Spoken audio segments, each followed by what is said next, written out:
1906 Тарахумада харан эрите делеен бетинен чурапчы курска үппүттөрө. Онтон тасамарымы бейбі балыға ләбісінен бар бұппыданна Хуан Екатерина Банзуена манна лорор эте, манна лели жаллар эте. Онтон ыла кенені күтті бейбіргі ләбідан. Кеhi бәрті бастыр кейт эте, кені бейте Нучойы наға чөйді ылыр эте, күйхүд эте, онна акаравитическе немендері на толерачыта кенсердерген, оны бидден нар Биременне сидден толорон жаннары соғыппыты, онна жаннар үйер біттері. Онны кемеге сетала бейті, хетті онта тасырдылы олы тып көді тіпчікі бәтік тұттан қамыр иделі аты. Онта кені битін өтті өр біргөлелі әбіті, қас сылғы біті болды. Қас сылғы бітөлелі әтақ бітті онтын. Кені күшорканан әлелерді, берен қыланы біргөлелерді. Отчылығы балыға түйечі бала төрір. Өрға болына олы, он сәттілі кейі балыға сатар болар өтір несті соқ үлігері.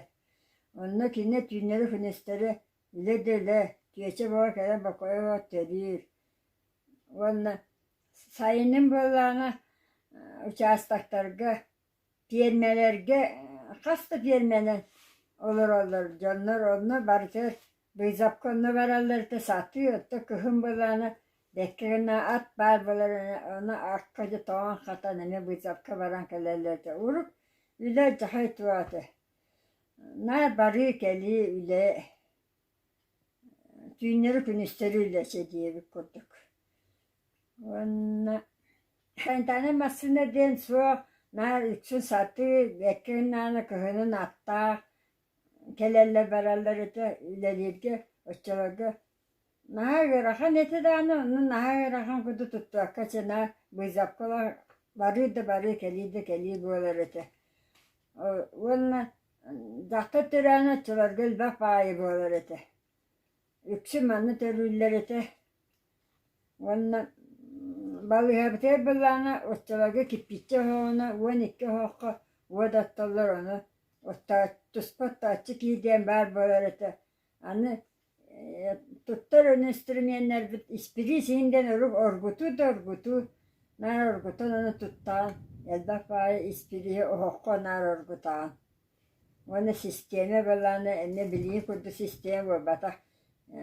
Orgutu tuttular sistemeden oruk var böyle. Onu orukku üle naha bildiğin sana takıyor. Ham bağ kurdu onu. Örühak nahal bak olardı. Arağını örühak batı bağ otarçalardı. Dünleri künüstürce kele derbi olardı. Ne benzini açılardı oğuları kıralardı.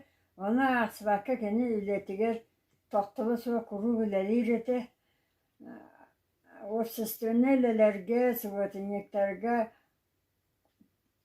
aras ületiger berker aktivnede kıttır ete, kuruk sılcar ete. Ben bastan ekitene bazını gittileri südbes hastatım.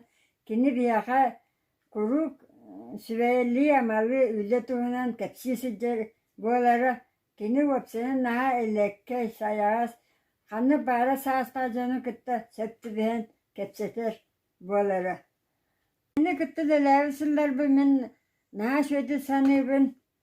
Bilin dağına kendini şöyle istiniz sana aklına açıvıt. Екатерина Банжуйна, он человек-легенда.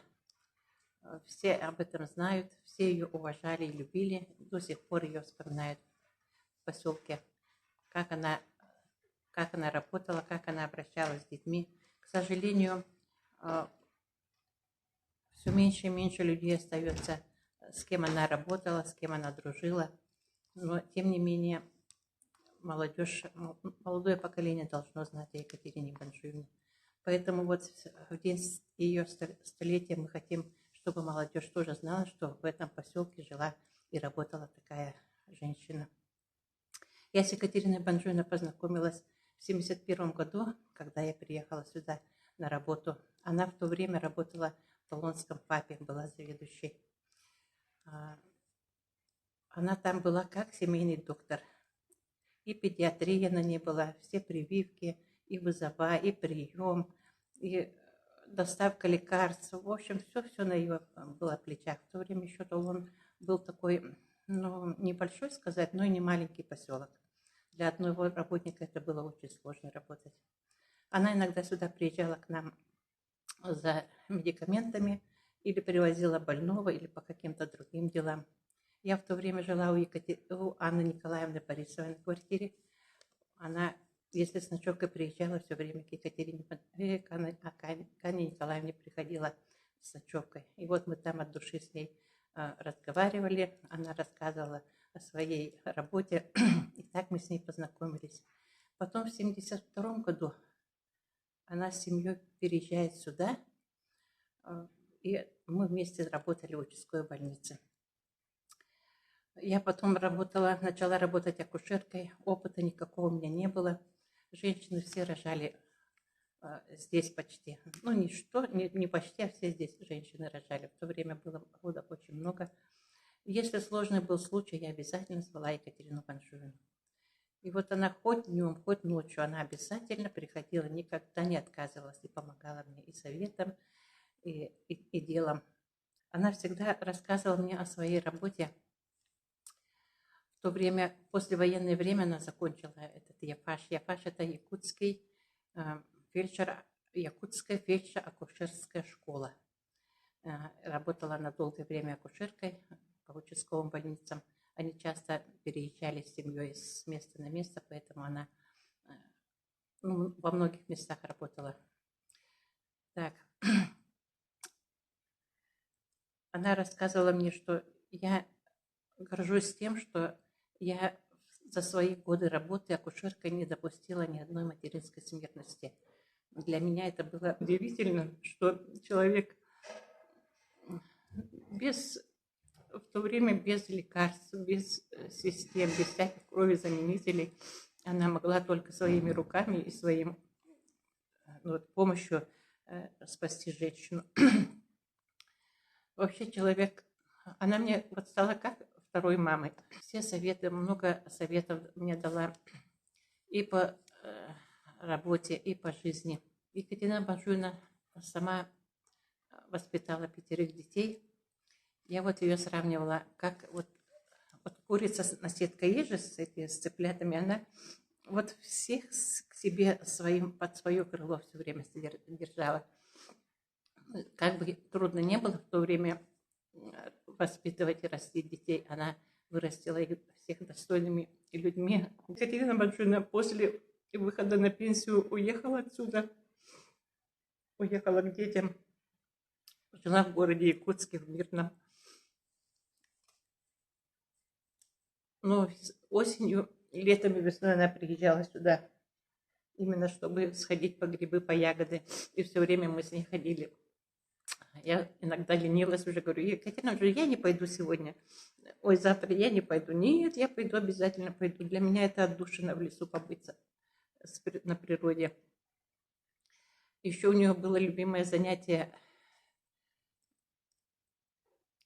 вязать. Она занималась вязкой. Шапочки, варежки, салфетки вязала. У меня до сих пор на кухне 2 ее этих салфетки, которые и сейчас мне напоминают о ней. Вот с Екатериной Паншуевной разница в возрасте у нас 30 лет. Но тем не менее мы с ней как-то сдружились. Вот как подруги были. Она никогда себя не ставила, что она старше, никогда не поучала, просто давала советы, чем к себе вот она привлекала всегда.